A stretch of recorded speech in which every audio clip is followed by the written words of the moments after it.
Hello and welcome. Another edition, a rather unique edition of our Coach's Corner. I think it was last month, we spent some time with Andy Parton with the Dirtbags, and a lot of parents and student athletes sent me messages, direct messages, email, how much they enjoyed that conversation. So I thought I would go and follow that up with again one of the founding fathers of what we affectionately call travel baseball today. Way back when dinosaurs roamed the earth in the early 2000s, a group of coaches put some teams together so that they could go compete against other like-minded and talented student athletes and programs from across the country. One of those programs was the All American Prospects, still around today, but the founding father of the All American Prospects is Coach Frank Schaefer. And Frank, before I introduce and we get rolling, I want to let parents know Frank is a former Division One coach, NCAA Division One coach. He is a coach that has been around guys like Manny Machado, various amounts of current and former major league players. So this is not a coach that is speculating on who might make it, who could make it. This is somebody that's lived it, breathed it at both the amateur level as well as the collegiate level, knows what a future major leaguer or future college coach player looks like. So, Frank, thank you for joining us. I'm really looking forward to this conversation today. Oh, absolutely. It's a pleasure to be here. And I've watched your podcast, and what you do for parents and student athletes is what it's all about. Getting information out there to let them know, how it works and what it's all about. The one thing I do want to make sure everybody's clear on is the All American Prospects. I am a co-founder of it along with Mike Adams and Bill Lockwood, but Mike Adams was really the driving force behind the beginning of the prospects. We did it together, but and Mike he's very humble, and he would wouldn't have any problem. But Mike Adams' relationship with the Ford family and Perfect Game and all the other scouts and pro scouts and coaches, he's one of the, if people don't know, look him up. Mike Adams is one of the top 10 PGA golf instructors in the world. And he took 3 years out of his life and basically gave up his summer income up north, teaching golf to start the All American Prospects. So, and we came right out of the gate and won two World Wood Bat national championships back to back. And the third one we lost on a steal of home in the semifinal. So, Mike Adams, I've never met a person who had a better eye for talent, who was better working and developing players. If he was a collegiate coach, he would get a team to Omaha. That's literally how talented Mike is. Talk to us, tell us, rattle off the names for me with some of the former All American prospects back in Yeah. the days of the early days of Perfect Game. Yeah, we were very fortunate. We had some great players. We had everything from the kids that were, what in basketball they call blue chippers, the guys that everybody knows are going to be great. But we had guys that developed. Like, we had a kid named John Edwards, who was a 6'5", right fielder who could throw 98, 99 from right field to the plate. He ended up getting to the big leagues as a pitcher with the Rangers. He played with the Rangers and the Astros. He's from Katy, Texas. He played with us. On our first team, we had Sam Dyson. We had Colton Willems, who was a first round draft pick. Um, uh, Beyond that, we had Manny Machado, Nick Castellanos, Pete Alonso, Michael Givens, Paco Rodriguez, who played at the University of Florida, left-handed pitcher, who was the first person in his draft class to make it to the big leagues. He literally got to the big leagues the same year he was drafted. Ryan Weber, who's still kicking around in the big leagues. He's barely 6 feet tall, and he's a sinker cutter guy. And everybody said, "Oh, he'll never get there," and that kid, he just was determined, and he's going to probably end up with 10 years of service time, in the big leagues if he hasn't already. Robbie Scott, a left-handed pitcher that pitched for the Red Sox and a couple other teams, and he was a kid that I couldn't get anybody to sign him because of his velo. in high school, and this kid had tree trunks for legs, and I knew that it was coming. It just wasn't there yet, and he ended up being a mid 90s, low three-quarter left-handed reliever in Major League Baseball. So it's and Casey Kelly played for us.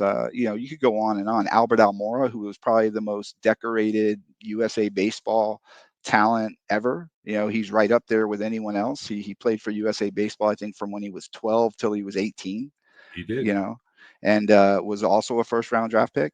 So it's, but the thing about it was our chemistry was amazing. Like we just every year, like these guys just blended together. They were rivals in high school, but in the summer they were, they were united in their goals and what they were trying to do. And a lot of that had to do with the example Mike Adams set, for, we were honest with our guys. We told them this is what coaches are looking for. You can't turn it on and turn it off. Like it's got to be consistent. If you're a speed guy and you put the ball on the ground, you can't sit there and be disappointed that you're grounding out. You got to get down the line and show your speed.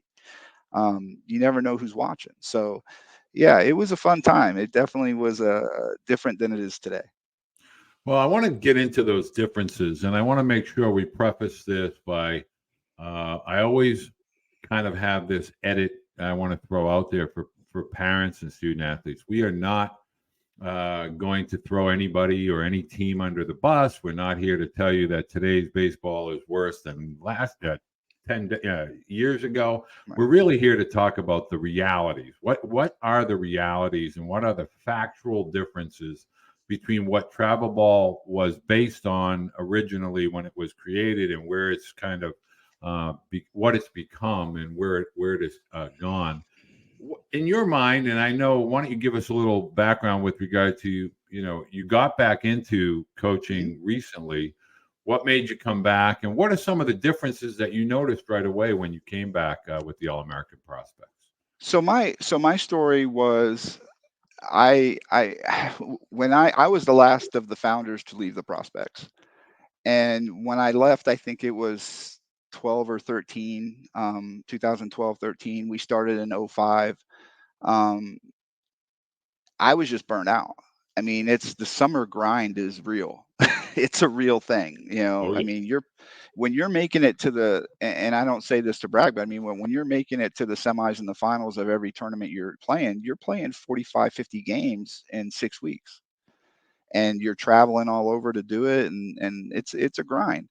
And after 6, 7 years, I was tired, and so I said, this is it. And it's hard to give it up, because you have the young guys coming up and you want to see them through. And so, like, when do you say no? Like, because you still Right. got young guys coming up that you helped recruit, and you feel bad leaving, but you have to pick a point.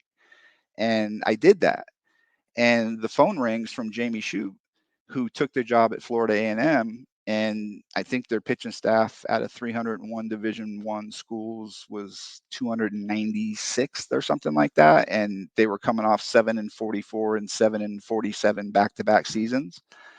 And nobody wants to be. He was trying to get pitching coaches to come over from other schools, and nobody. I mean, I'm under no illusion that I was his first pick, but he needed a pitching guy. He was going to run the program. He couldn't focus on pitching.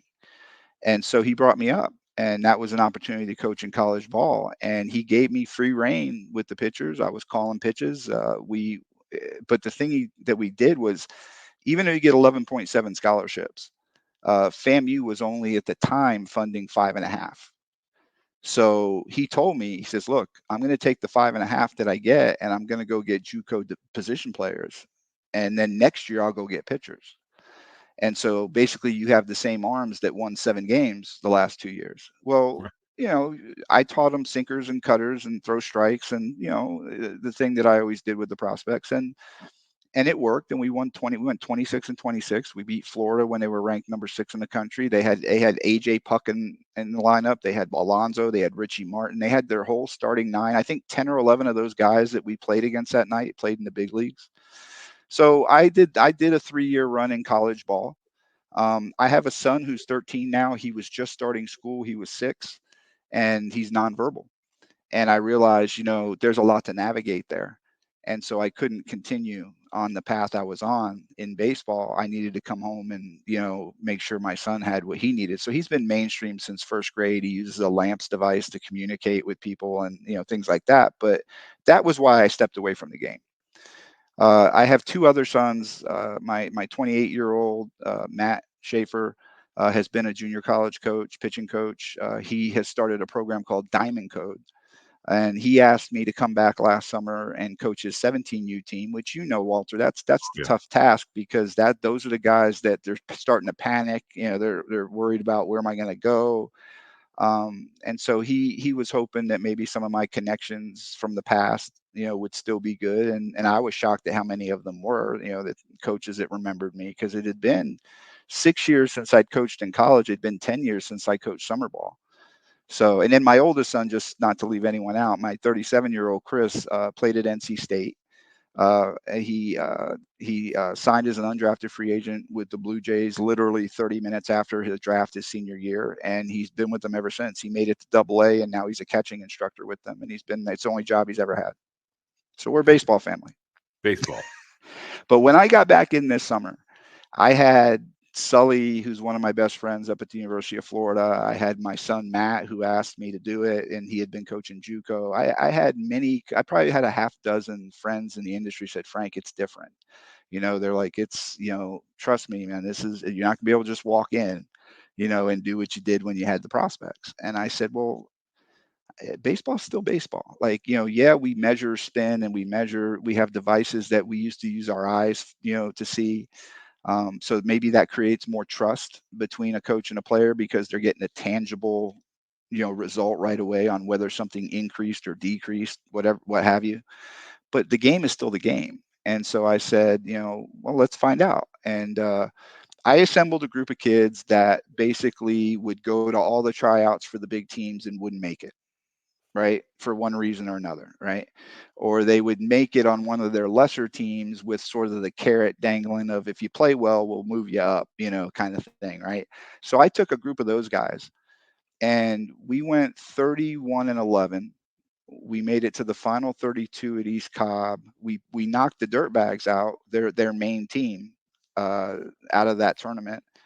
But then we lost to their academic team, knocked us out. The guys that were high, GPA guys, we had to play them the very next day. And I think the letdown sort of got us, but they outplayed us and knocked us out.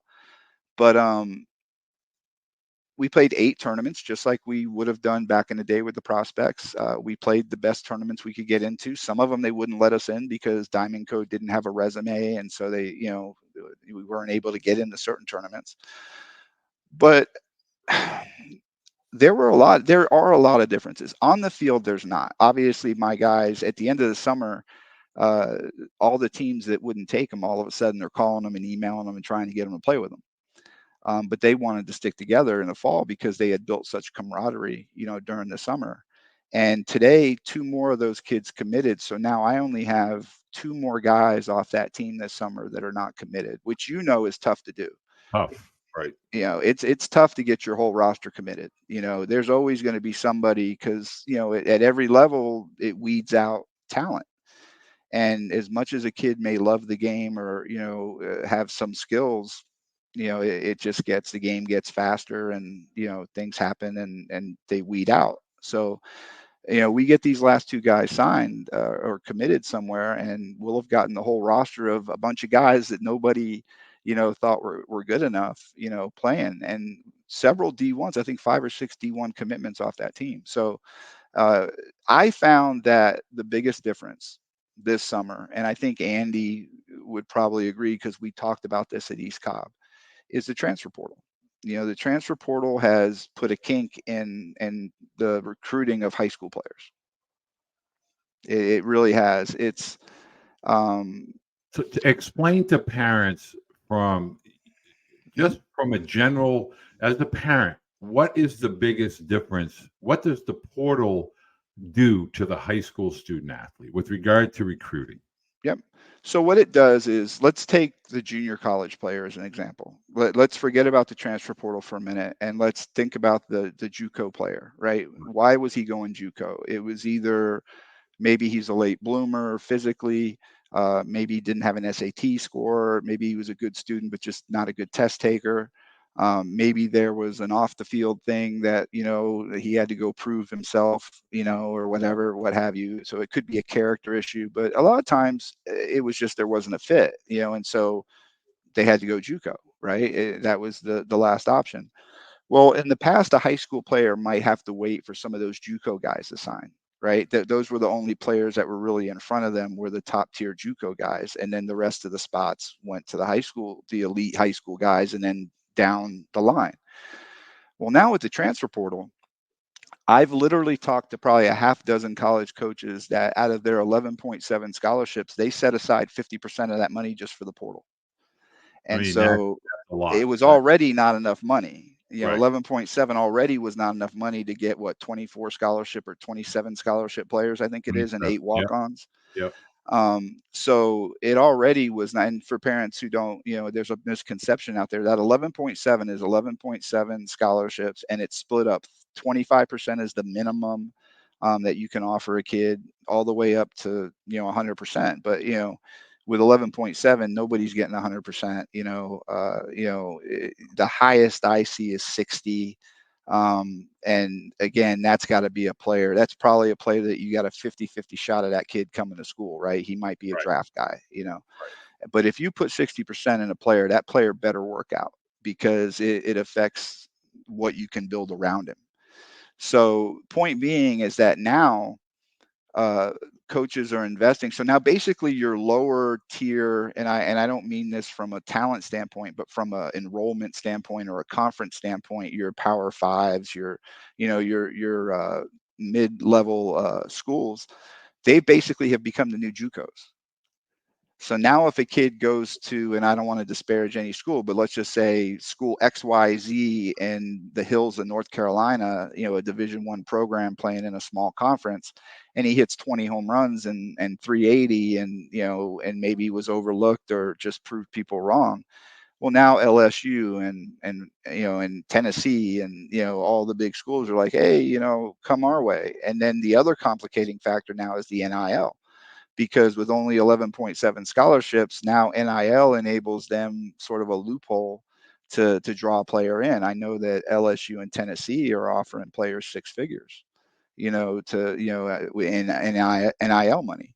So now, right, maybe you're getting the 60, or 40% scholarship, but the NIL money is going to more than take care of what's left over. So the problem with summer recruiting, if I'm wrapping it up sort of in a nice package here, is that every school has a deadline for transfer students. Has nothing to do with baseball or athletics. It's just, this is their deadline for a transfer student getting into school.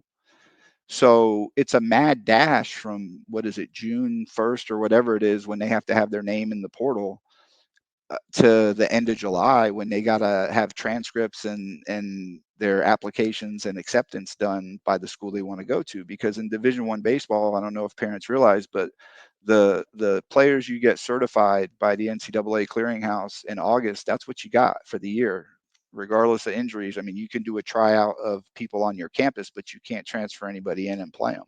Right. And I think parents need to understand, and I really want to kind of reemphasize this point that Frank just brought up. Completion of your spring season brings the transfer portal entry point. It's approximately June 1st. And now we have a major league draft that takes place during the Major League All-Star game. And when I start to go down this road, and Frank, maybe you can kind of bring some light on this. So parents need to understand the draft plays a role with regard to college recruiting, albeit maybe on a smaller level than the portal and JUCO and so forth. But if you were expecting a certain student athlete to show up on your campus from the high school or JUCO level, they get drafted and they tell you they're not going to come, they're going to sign. That's point number one. Point number two, you thought a junior was going to get drafted and leave, and that student athlete decides to stay. Well, that affects your scholarship money that you thought you were going to have to reallocate, but that student athlete decides to stay.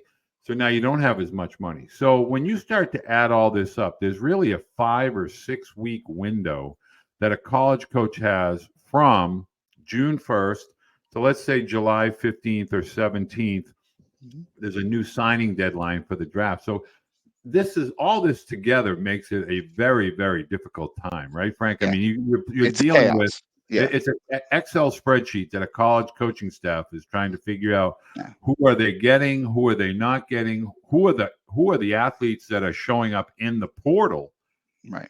and that's the other part. Sometimes this catches people off Who guard. are you losing in the portal Correct. that Correct. you didn't expect, right? Right. Because if you're going to lose a player, you want to replace him with a proven player out of the portal. You don't want to lose a proven sophomore who's going to transfer out and replace him with what's left of the high school signing class, which what we used to call the unsigned seniors, right? It's not going to be the same level of player.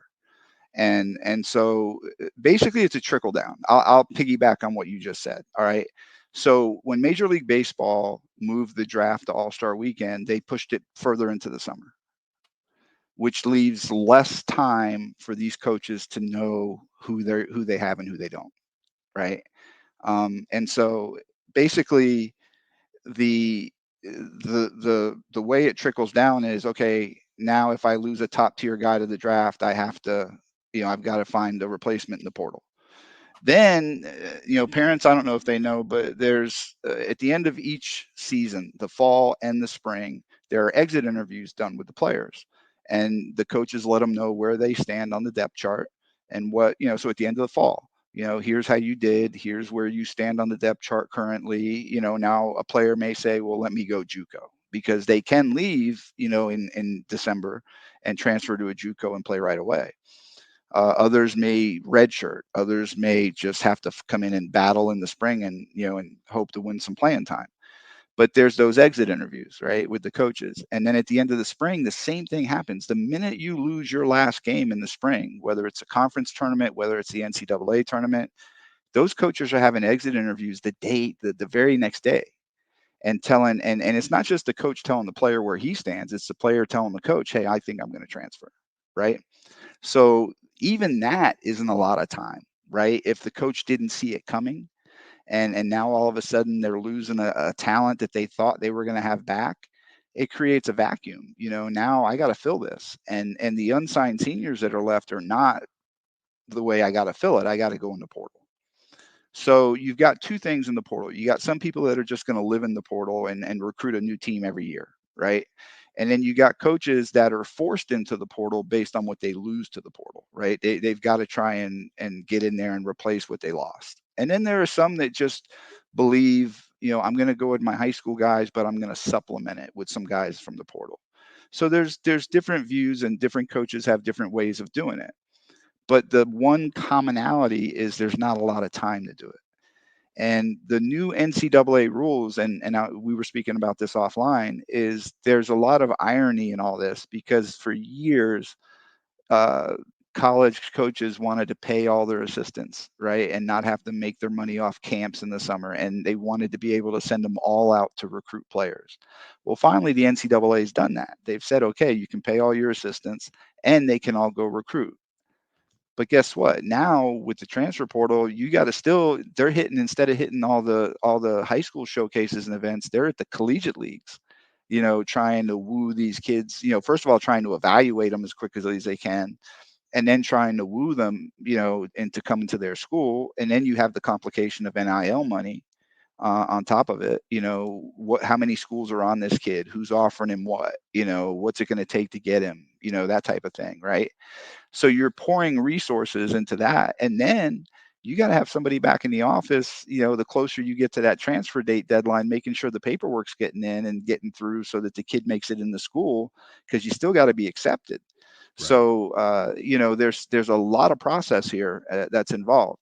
And the people that are losing out are the high school kids, because they changed the rule to where you can't talk back to what it used to be. You can't talk to them until they're junior, which I think is a fantastic change. I think committing eighth and ninth and 10th graders is ridiculous. I just, because all the leverage in that went to the college coach, Correct. right? The parent and the kid had no leverage. They were just wowed by the fact that in ninth or 10th grade or eighth grade, a coach was wanting to commit them.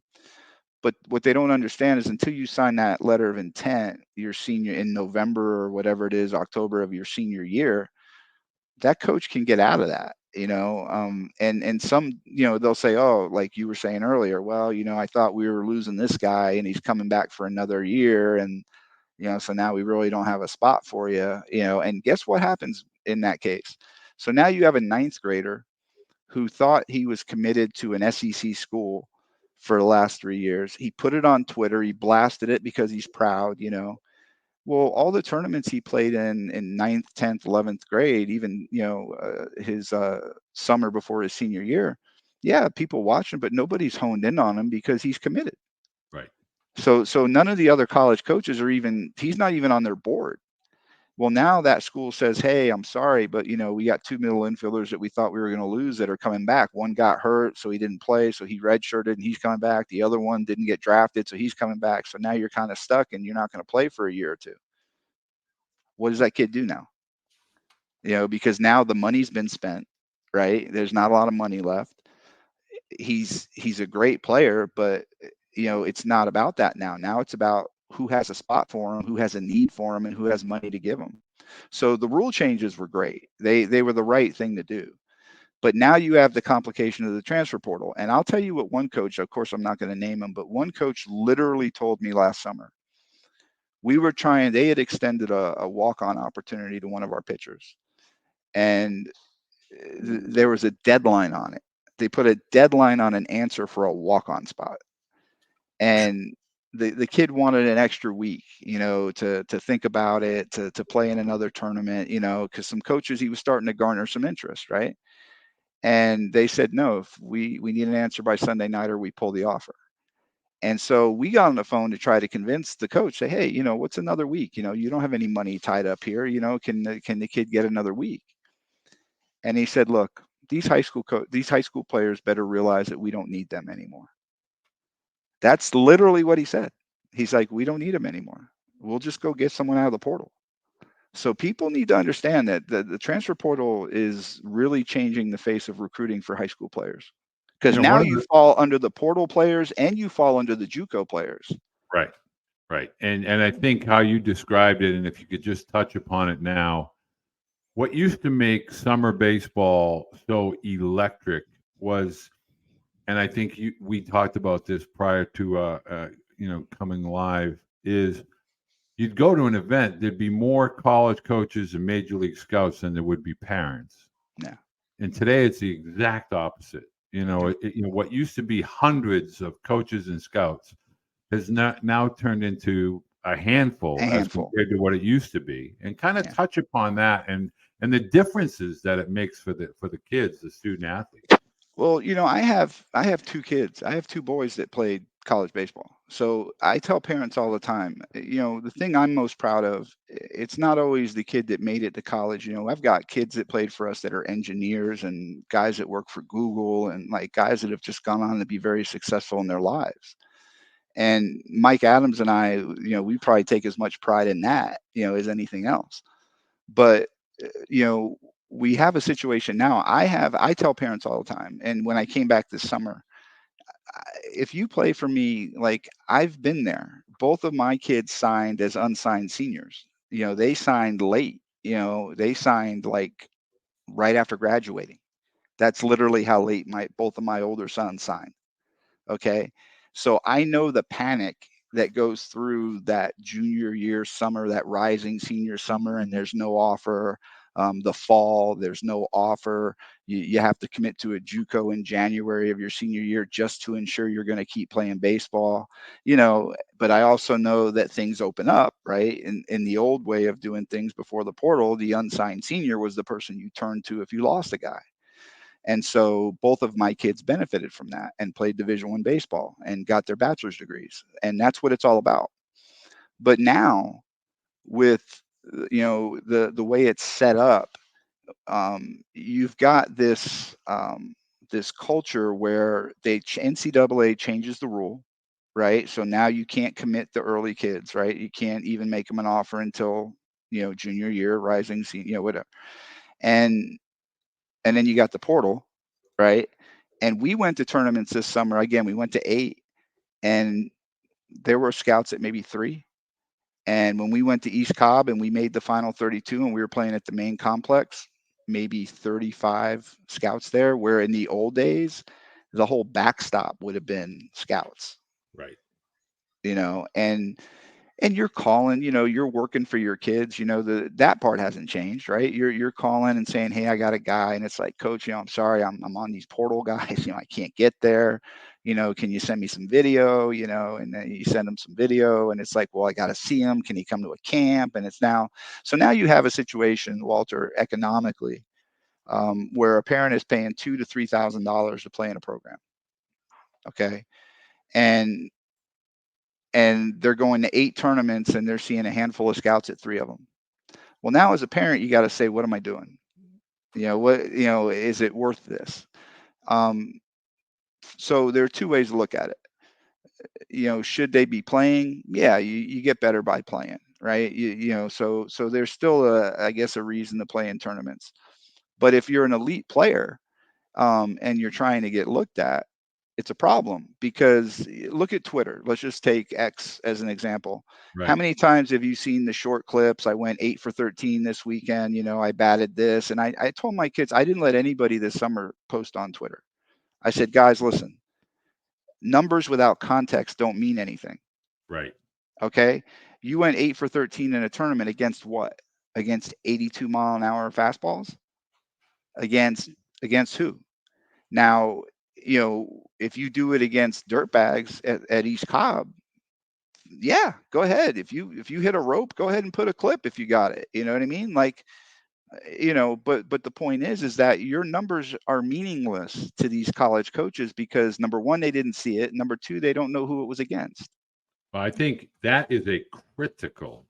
I mean, if I could put a bookmark on anything that I've ever discussed with any coach throughout the country, that would be it.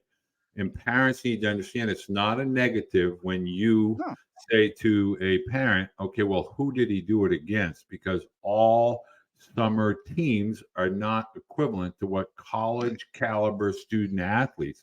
And when I say college caliber, I want to make sure that parents understand. And Frank, I'm sure you can attest to this, being from Florida and in that part of the country. mhm. A junior college pitcher, a Division II caliber pitcher, a Division I caliber pitcher. I can promise you, whether it's Indian River, Chipola, whether it's Barry, Lynn, UT, St. Leo's, these coaches know the caliber of talent that they face and what they need to have in order to face those caliber teams. And so you have to understand, college coaches are not trying to downplay summer baseball. They're trying to figure out, is it equivalent to a college caliber team? And so Frank brings up a tremendous point. 8 for 13 is great, but who did you do it against? Right. And I'll put it another way. I told my guys this summer, I'm a very honest coach. I tell them, right? There are no surprises with me. And I told these guys, I'm like, you get offended when you see a kid put up that he committed somewhere and you're like, I'm better than that guy, right? But beauty's in the eye of the beholder, right? Coaches evaluate players in different ways, right? They evaluate a player's ceiling. Have you already hit your ceiling? Is there more? Does a coach trust himself and his staff to be able to coach a kid up? There are all these variables that are in the mix, right? Is the kid a tall, arm that maybe he's only throwing 86 right now, but we project him at 92. So we're going to go ahead and jump on him early and get him before the big schools get into him. Um, there are all these variables. But the one thing that parents and kids need to understand when these college coaches are evaluating them is that this is how they put food on their table. They can't afford to be wrong. Okay. If they're wrong, they lose their job. That's the pressure they have to deal with. And I'm not asking any parent or kid to feel sorry for these guys. A lot of them are paid well. They're doing something they love for a living. God bless them, right? But understand that that's part of the process. Part of the process is you got some coaches that'll pull the trigger quick on a guy because they trust their eyes, they trust what they see. And then you got other guys that are very deliberate, and they want to see a guy over and over and over again. They want the guy to come to their camp. They want to interact with the player. They want to be sure, because again, their salaries might be great, but they can go from 250 a year to zero real quick with a couple bad seasons. Amen. And, And and that and so that's really the crux of college. It's a business. it's a business. It's a very big business today, more Yeah. so than it's ever been, with television contracts Hmm. and the alums and things like Yeah. that. And it's just a very, very different world. And Frank, I want to make sure I say thank you to you for taking the time. But parents, this has been invaluable as far as a reference point as to the realities of today's summer youth baseball, as well as fall baseball for that matter. Mhm. So, Frank, thank you. I really appreciate your time and your insights and being able to share that with parents here today. Well, I appreciate what you're doing, because I think we need more of it. I think we need more of honest discussions about the recruiting process in baseball. I think there's a lot of people that think if I just play for a summer team and that has a certain name across the chest, that's going to get my kid signed, and that's just not how it works. I mean, it all comes down to performance. I've got guys that committed to walk-on spots, and I tell them a commitment's a commitment. If a coach offered you a spot, it's a spot, because once you show up on campus, you got to fight for your life. Like, and don't think the work doesn't end when you commit; it starts. You're going to show up and somebody's there to take your job. Somebody, even if you have a great freshman year, someone's coming in behind you. So you're fighting for your playing time, and nobody's giving you anything. So you can pick a summer team that you say, well, at least I'm going to play. But if you do that, you're just cheating yourself out of the fact that you got to learn how to compete. You got to learn how to fight for it. And one thing I do want to touch on that you said earlier Sure. about the early days of travel ball. The early days of travel ball, we used to play each other in scrimmages, and we'd get 40, 50 scouts. The All American prospects, we would play FTB, and, we would set up, we play the pokers, we'd play FTB. It would just be a scrimmage, and we'd have 35 scouts there, matching up against the better teams, right? FTB, George Gonzalez will tell you stories. He was just getting started, and we would be on our way up to East Cobb, right? So we're getting ready to play the biggest tournament, and we would stop in Orlando and play them the day before we're going to play in East Cobb. And he appreciated it because it helped him, we were bait, right? Like, us being there helped him get better players. Hey, we're going to play the All American prospects in a doubleheader on their way up to East Cobb, right? But we did it because it was good for the kids. Scouts were going to be there. There was going to be exposure. It was just a good thing for the kids. So that's what I hope we get back to. In summer baseball is it's become very watered down. Teams everywhere, and I think that there's a place for that, because there are all levels of baseball. There's JUCO, there's NAIA, there's two, there's Division three, there's Division one. So there's a place for it. But I think we got to get back to the elite teams playing against one another, more, and I think we got to get that to where we can get coaches. You and I talked offline about streaming. I'm involved with this new streaming service and social media that's going to come out later this year called GoatNet, for greatest of all time, meaning anybody can be the greatest at anything. And it's going to deal with youth sports. And it's going to be a social media platform, but it's also going to be a streaming service. And it's going to stream youth sports, all sports, not just baseball. And I think that, hopefully that'll benefit coaches that are in the portal who want to see a high school pitcher throw, but they're at a collegiate league trying to get a portal kid. Hopefully they'll be able to log in and take a look at, the kid throw against a good team at East Cobb or wherever the tournament may be. Because right now high school kids are kind of paying the price for the transfer portal. And it's really, I hope parents, if I could say one last thing, don't panic.